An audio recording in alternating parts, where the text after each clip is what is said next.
Good morning, and thanks for joining me for Rise and Crime, your morning caffeine hit all about crime. I'm Mama Jules, and let's start with the sentencing of the teen driver dubbed Hell on Wheels. Now, Hell on Wheels became her nickname after she crashed her car with her boyfriend and his friend inside, killing both of them. But let's go back. Let's start at the beginning of the relationship. Now, Mackenzie Sharilla and Dominic Russo began dating 3 years before the deadly end to their relationship. And despite their young teen ages of her being 14 and him being 15 years old, and this all at the time of their blossoming romance, Mackenzie lived with Dominic and his parents most of the time. As the romance grew in age, so did the disagreements. Dominic's mother said the two fought often, and his brother Angelo said they had a pattern of breaking up and then getting back together. Now, the toxic behavior between the two even had some of the friends of Dominic, this according to NBC News. Those friends were speculating that a disastrous end to the relationship really wasn't that surprising. Now, two specific incidents seem to really stand out when people began reviewing the cantankerous relationship. So in July of 2022, Mackenzie was driving on Interstate 71 with Dominic as her passenger when she threatened to crash the car. Now, court documents say the two were in a disagreement and it had escalated to the foreshadowing threat. Now, it seems Dominic could sense the escalation and he called his mother, asking her to come pick him up. And one of Dominic's friends, who was actually a friend of his mother's, well, that man showed up. He answered the call and then he showed up to drive Dominic away from the scene. Now, while he and Dominic were on the phone together, deciding where to pick him up, the friend said that he heard Mackenzie say that she would crash this car right now. Eventually, when the friend arrived to pick up Dominic, he found Mackenzie's car pulled off to the side of the road, and the passenger side door was open, and his friend saw Mackenzie repeatedly hitting Dominic with both of her hands. Now, Dominic saw that his friend was there, and he just quickly got out of the car and he left. And July continued to be really a rough month for the two. It was later in July that Dominic recorded Mackenzie verbally degrading him. She also threatened him and his property, this according to court documents. Okay, here's how it went. The video was recorded while Mackenzie was locked out of Dominic's home. Now, in the cell phone recording, you can hear Dominic trying to calm Mackenzie, but her anger just keeps escalating. And after banging on the door and calling him degrading names, Mackenzie then threatens to key his car and also to break off the door handle. She told him that he better open the door immediately or there was going to be some serious effing problems. Now, Dominic stopped recording that exchange so that he could call his mother to help with the situation. Okay, then July of 2022 culminated in what could be the worst possible way on the last day of the month, when Mackenzie and Dominic were potentially getting testy with each other again. And it didn't help that Mackenzie had also smoked a decent amount of weed on that morning. Okay, here's how it went. Mackenzie and Dominic were driving in the early morning hours with Dominic's friend, who is 19-year-old Davian Flanagan. Now, he was riding in the back seat and Mackenzie's driving and Dominic's in the passenger side. Now, Davian was just catching a ride from one place to the next on that fateful morning. And a video from that night shows that Mackenzie, driving her 2018 Toyota Camry, she slowly turns onto a business line street. Then suddenly she accelerates the car to 100 miles per hour. She then swerves right, then left, before jumping the curb and slamming head on into a brick wall. And the video shows she never slows in the nearly 3/4 mile stretch of road. Now, a passerby who spotted the crash almost 45 minutes later, remember it's 5:30 in the morning, well, that passerby calls police and EMS arrives to find Dominic and Davian dead at the scene. Mackenzie was trapped inside the Camry, and in a weird twist of fate, one of her fuzzy Prada slippers was stuck to the accelerator. This as firefighters pried her out of the vehicle. Now, Kate, remember I said she had smoked weed? Well, her THC level in her blood was above the legal limit in Ohio. Now, Mackenzie is taken to the hospital, and she does recover from her injuries. And as Dominic's obituary is published, Mackenzie floods the comment section with pictures of the two. Then 3 weeks after the deadly accident, Mackenzie posts a picture of the two at Universal Studios saying how she misses her Nug. So yeah, that's probably a cute little nickname she had for him. And then she also wrote she felt like he would walk through the door any second and that she missed his perfect smile and laugh. Then she writes that Dominic is the last person to deserve this outcome and that Dominic had such a perfect life ahead of him. Okay, in November of 2022, so the accident happened in July, this is November, Mackenzie was arrested and charged with 4 counts of murder, felonious assault, and aggravated vehicular homicide. She was given $500,000 bond and remained in jail until her 4-day trial that happened just last week. Okay, despite being 17 years old at the time of the accident, Mackenzie was tried as an adult. And you also might be asking why there wasn't a driving under the influence charge. Well, prosecutors addressed that. They said the charge of murder was the primary offense, and that was what they would be spending their time proving to the judge. See, there's no jury in this trial. The judge would make the final decision. Now, during the trial, a certified forensic mechanic testified that her car's event data recorder showed that moments before the crash, the accelerator pedal was being pushed down at full capacity. And Mackenzie's attorney, his name's Jim McDonald. Well, at the trial, he said that there was no evidence to prove that the crash was anything more than kids just being kids. He contended that we would never know what was happening in that Toyota Camry, and that there was no way to be present in the mind of Mackenzie and no way to understand what her specific intent was. He said evidence did not prove that she intended to cause the death of Dominic and Davian. Now, friends who were with Dominic and Davian on the night of the accident testified at trial saying that the couple was not arguing on that night and they seemed happy. And then the owner of a health food store had seen the couple interact previously and said they seemed happy and were making plans for their future. Now, her mother, Natalia Sharilla, testified in defense of her daughter, saying that she suffers from a disorder that causes her to pass out if her sodium levels get too low. She also testified that Mackenzie told her mother and Dominic's mother at the hospital on the morning of the accident that she had blacked out and she wasn't able to remember what had happened.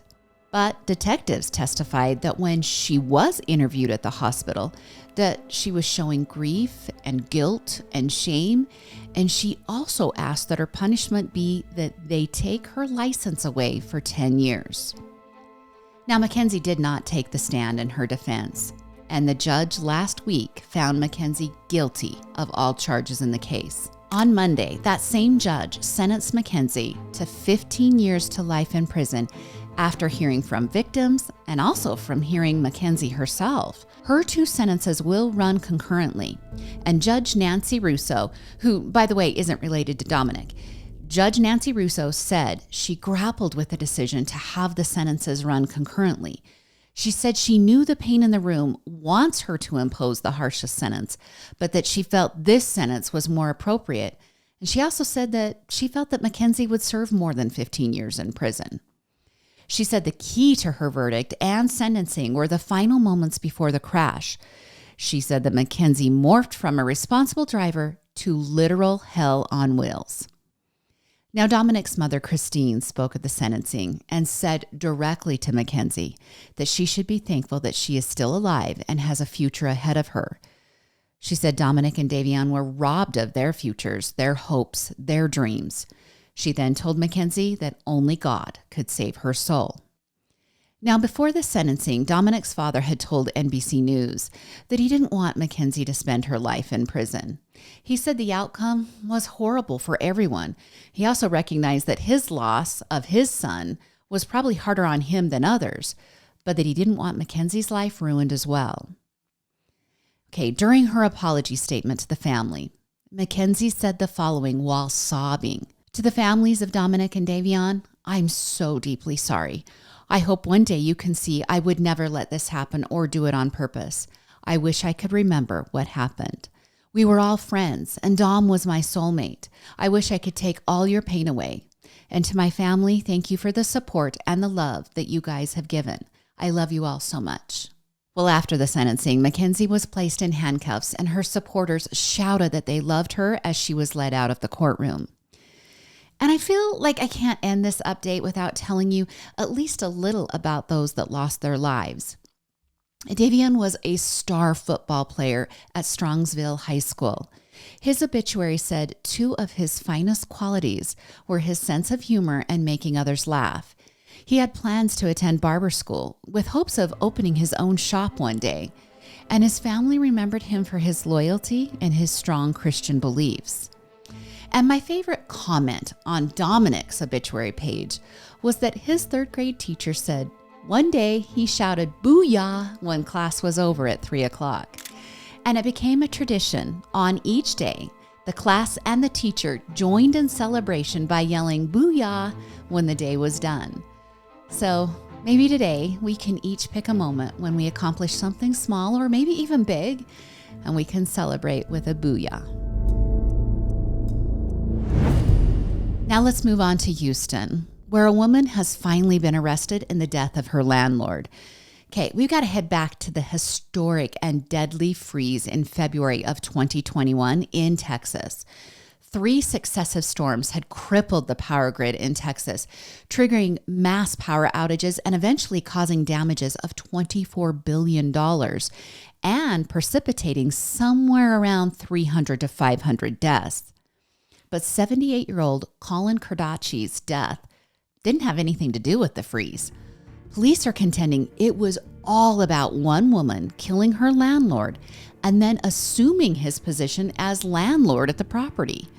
Okay, here's how police built a case to finally arrest Pamela Merritt. Okay, charging documents allege that Colin was reported missing by multiple people on February 20th of 2021. That was just after the final storm hit Texas, knocking out power to millions. Okay, 3 days after that report of the missing landlord, police finally spoke to a man who said he lived at the home that had multiple tenants. He claimed he hadn't seen Colin since February 15th.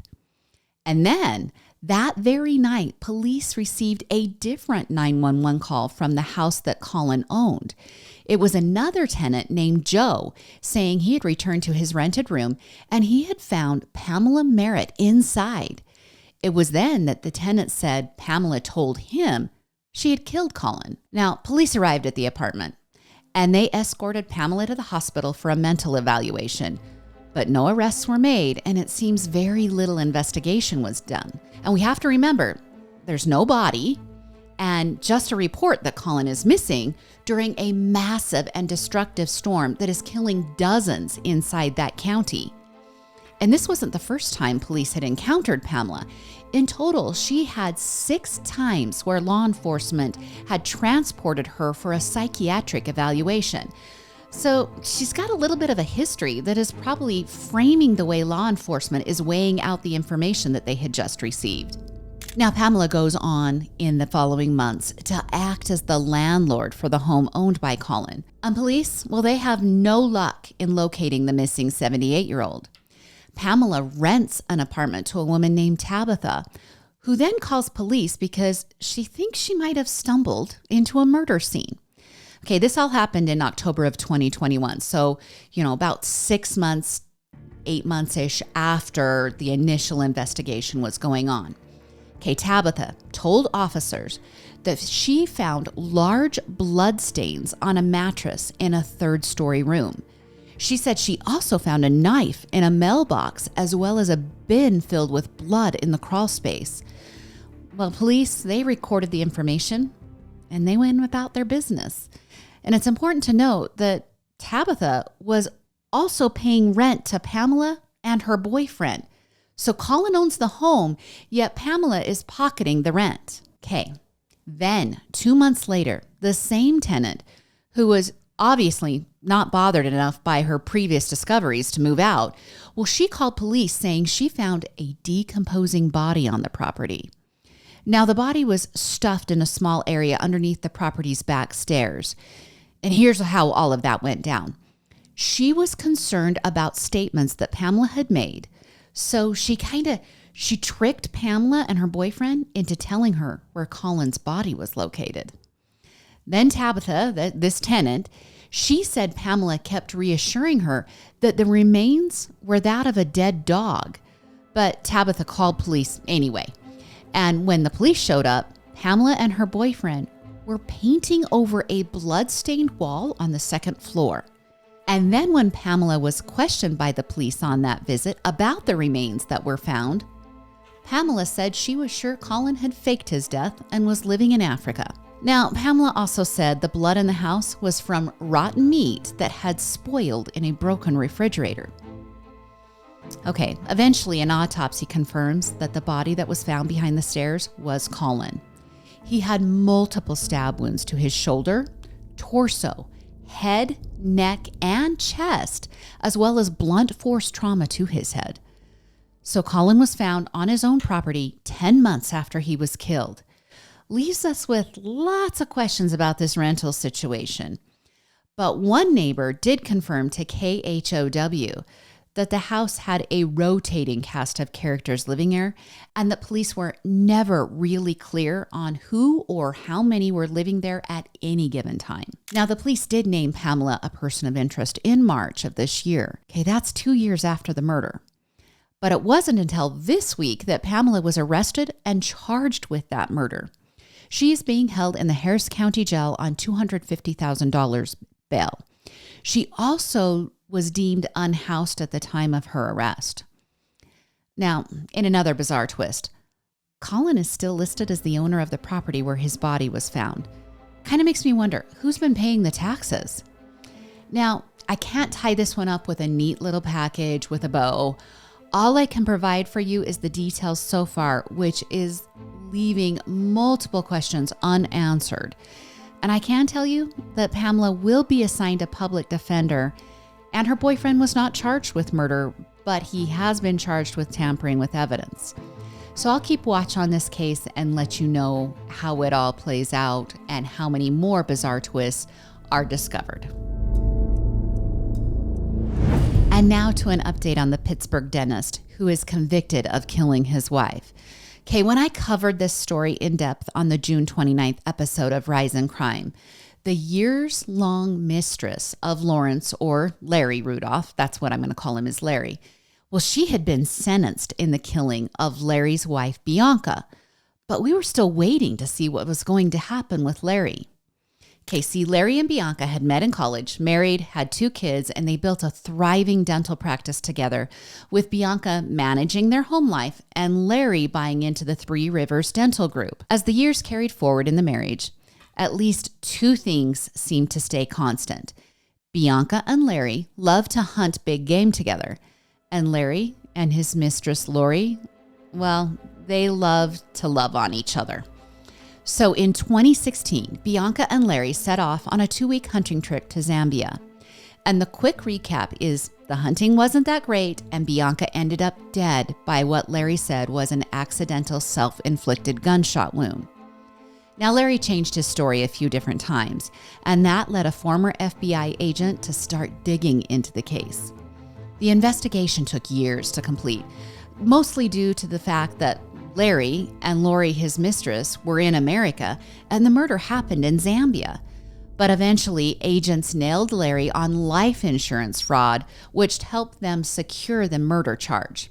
Okay, that life insurance fraud totaled nearly $5 million, spread over 9 different policies. And in August of 2022, in a federal courtroom in Colorado, a jury found Larry Rudolph guilty of killing his wife Bianca with a shotgun blast to the chest.